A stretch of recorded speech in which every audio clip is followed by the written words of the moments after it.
My parents said our dog was smarter than me, and even a goldfish could do better in school. 15 years later, they needed help from the dumb kid, the lawyer. I told them to ask the dog. Hello, Reddit I plus here. Growing up, I was never just the youngest child in my family. I was the punching bag, the afterthought, the one my parents never quite knew what to do with. I'm 34 years old now, a practicing attorney with a reputation for being relentless in court. But back then I was just the boy who couldn't measure up, not even to our family pets. My name is Caleb Reyes, and for most of my childhood my parents made it abundantly clear that they thought even the family dog had more promise than I did. I had 2 older siblings.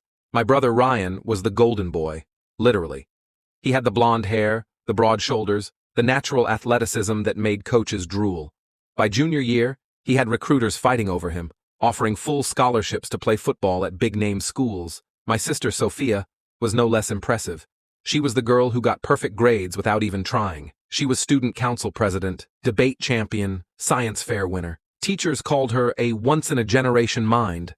And then there was me, Caleb, awkward, messy, the boy who couldn't read out loud without stumbling over words, who froze up during math quizzes, who turned in half-finished essays because he never knew how to organize his thoughts. Our parents, Victor and Elaine, were high achievers themselves. Dad was a senior partner at a respected accounting firm. Mom managed a hospital department. Their expectations weren't just high, they were brutal. And when I failed to live up to them, they didn't hold back. The comparison started when I was about 8. I'd come home with a report card that had mostly C's, with a couple of shaky B's. I'd thought it wasn't terrible, but Dad spread the report card out on the kitchen table like it was evidence of a crime. He shook his head and said, "Honestly, Caleb, I think even Rusty could do better than this." Rusty was our golden retriever, a lovable, slobbery dog who spent half his life chasing his own tail. Mom laughed and added, "At least Rusty knows how to focus when there's food in front of him. You can't even focus long enough to finish a page of homework." They weren't joking. That became their favorite form of motivation. Every time I fell short, they compared me to some animal. When I struggled learning to ride my bike, Dad quipped, "Circus elephants balance on balls. Maybe we should get you trained by them." When I flunked a spelling quiz, Mom said, "Even parrots repeat words better than you." When I bombed a math test, Dad sneered, "Our neighbor's horse can count tricks. What's your excuse?" Sophia sometimes chimed in, pointing out how embarrassing it was to have a little brother slower than a snail. Ryan once told his friends I had the memory of a goldfish. I laughed along sometimes, just to hide how much it hurt. But inside, the words dug in. I started believing them. I was slower, I was dumber, maybe even the pets were worth more than me. By the time I hit sophomore year of high school, my self-esteem was in shreds. I was failing chemistry despite staying up late every night trying to understand it. One afternoon, I brought home a test covered in red ink. The kitchen ambush was waiting. Dad looked at the paper and muttered, "Lab rats could handle experiments better than you." Mom, sipping her coffee, said, "At least lab animals help science. You can't even help yourself. Maybe we should donate you to research." And then Dad delivered the final blow. "You know, dolphins are smarter than most humans. Sometimes I think if intelligence were passed out fairly, the dolphins would be running law firms, and Caleb here would be the one clapping for fish." I didn't cry. Not then. Something inside me went quiet instead, like a switch had flipped. I realized I had 2 choices: keep believing them or prove them wrong. I decided I was done being the family joke. I stopped trying to learn their way. I figured out my way. Flashcards, visual aids, long nights reworking problems until they clicked. I swallowed my pride and asked teachers for help.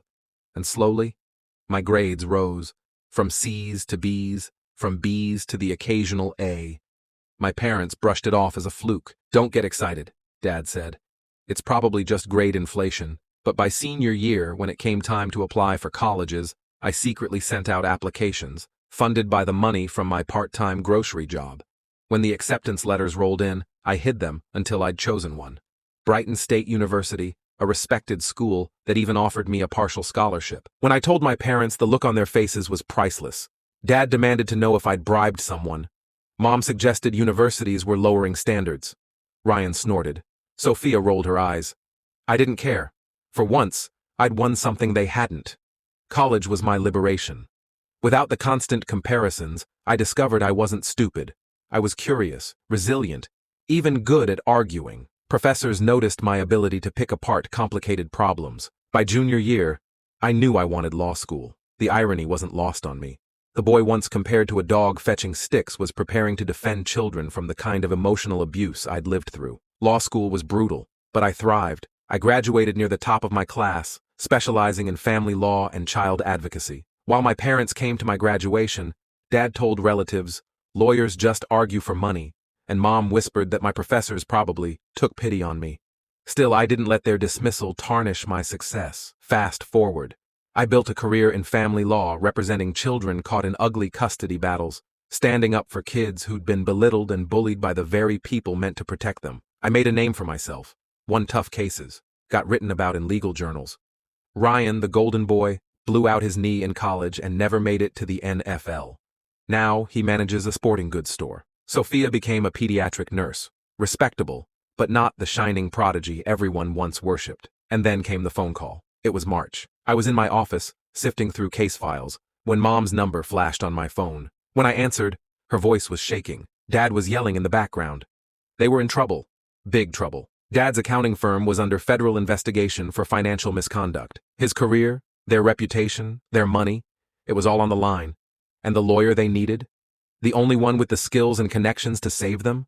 Me. The boy dumber than a dog. The goldfish with bad grades. I let them talk. I let them beg. And when Mom finally asked if I would represent them, I said quietly, funny, I thought Rusty or the goldfish might have been smarter than me. Maybe you should ask them to help. And then I hung up. When I hung up on my mother that evening, I sat in my office for a long time staring at the shelves lined with law books. For years, I dreamed about this moment. Not that my parents would fail, but that I would finally have the upper hand. They had mocked me, dismissed me, told me I was worth less than the dog, the goldfish, even circus elephants. And now, here they were, voices trembling through the phone, begging me, their least capable child, to rescue them. The irony was almost too rich. But the truth is, old wounds don't heal cleanly. Even after everything I had accomplished, part of me still craved what I had never received. Their respect, their acknowledgement, a simple, we were wrong about you, Caleb. And yet, that phone call hadn't contained an ounce of humility. They hadn't said, we're sorry for how we treated you. They hadn't admitted their cruelty. They just expected me to swoop in like a dutiful son. A few nights later, Ryan and Sophia invited me to dinner. They claimed it was just a sibling catch-up. But I knew better. We met at a mid-range steakhouse near Ryan's house. He'd put on weight since his football days, and Sophia looked permanently exhausted from working 12-hour shifts. After some awkward small talk, Sophia finally said, so, Mom and Dad told us about the situation. They said you were kind of cold to them on the phone. Cold? I repeated, raising an eyebrow. They want me to clean up Dad's mess after 20 years of telling me I was dumber than a goldfish. Forgive me if I wasn't overflowing with sympathy. Ryan chuckled uncomfortably and tried to lighten the mood. Come on, Caleb. That was just their way of pushing you. You know how Dad is. He didn't mean it. That lit a fire in me. I leaned forward and said, don't gaslight me, Ryan. They meant every word. And you two didn't exactly defend me either. You laughed right along with them. Sophia sighed, rubbing her temples. Look, none of us had a perfect childhood, but this is serious. Dad could go to prison. Mom could lose everything. Don't you think holding on to old grudges is petty? Petty? I said, my voice low but sharp. Petty is being compared to a dog for failing a math test. Petty is being told a dolphin would run a law firm better than me. They crushed me for years. And now suddenly I'm supposed to be their savior? Ryan and Sophia exchanged a glance. For once, neither of them had a comeback. The next week, my parents showed up at my office unannounced. I was in the middle of preparing a case when my assistant buzzed me. Caleb, your parents are here. They're refusing to leave. I almost told her to send them away, but curiosity won. They came in looking like shadows of their former selves. Dad, once so polished, had dark bags under his eyes, and his suit looked wrinkled. Mom's hair was unkempt, her eyes red from crying. Caleb, please, Mom started, her voice cracking. We need you. Your father, he's being investigated for fraud. They're saying he signed off on accounts that weren't legitimate. If this goes to trial, Dad cut her off, his voice still carrying that edge of authority. They've got it all wrong. It was a misunderstanding. But we need a strong lawyer, and you're the only one we trust. That last line almost made me laugh out loud. The only one they trust? After years of calling me incompetent? I leaned back in my chair, steepling my fingers. You trust me now? That's funny. You didn't trust me when I said I was capable. You didn't trust me when I applied to college. You didn't trust me when I got into law school. You didn't even trust me when I graduated with honors. But now, suddenly I'm good enough because your empire is crumbling? Dad's jaw tightened. Old habits die hard. He hated being challenged. This isn't the time for self-pity, Caleb. This is bigger than your bruised ego. I stood up slowly, my voice cold. Bruised ego? No, Dad. This is about decades of abuse disguised as motivation. You wanted a circus animal, not a son. Well, congratulations. I learned how to perform tricks, but I'm not performing for you anymore. Mom burst into tears. Please, Caleb, you can't let him go to prison. I walked to the door and opened it. You should leave. Over the next few months, the investigation tore through Dad's firm. Colleagues turned on him. Clients pulled out. The press had a field day. Ryan called me at least twice a week, begging me to reconsider. Sophia sent long emails filled with guilt trips about family duty. But I stayed firm. Eventually, Dad was charged with multiple counts of fraud and falsifying records. His trial was public, humiliating, and brutal. Without me, or any high-caliber defense, he was convicted. He received a 5-year sentence. Mom was left scrambling to pay legal fees and downsize their lifestyle. The big house in the suburbs was sold.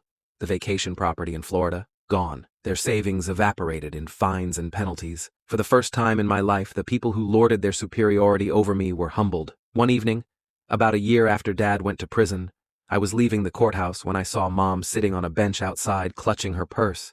She looked smaller somehow, like the years had folded her in half. When she saw me, her eyes welled up. Caleb, she whispered. I should have walked away, but something in me, the part that still longed for closure, made me stop. She looked at me with raw desperation. We were wrong, she said. Your father and I, we treated you horribly. We thought we were motivating you, but we were cruel. And now the only person who could have helped us is the son we tore down. For a moment, I couldn't breathe. The words I'd waited decades to hear were finally spoken. But instead of satisfaction, I felt empty because it was too late. I shook my head. I didn't need your apology to succeed. I needed it to heal, and you only gave it when you had nothing left to lose. Her tears spilled over, but I turned and walked away. Years later, I sometimes catch myself thinking about Rusty, the dog they always compared me to. Rusty died when I was in high school. I remember crying harder for him than I ever had for anything else, because at least Rusty had loved me without condition. Now, when people ask me why I became a lawyer, I tell them the truth. Because I know what it's like to be silenced, belittled, told you're less than human. And I swore no child would feel that way if I could help it. My parents may never have truly valued me, but every child I defend, every case I win, that's proof that I was always worth more than a dog or a goldfish. I was worth everything.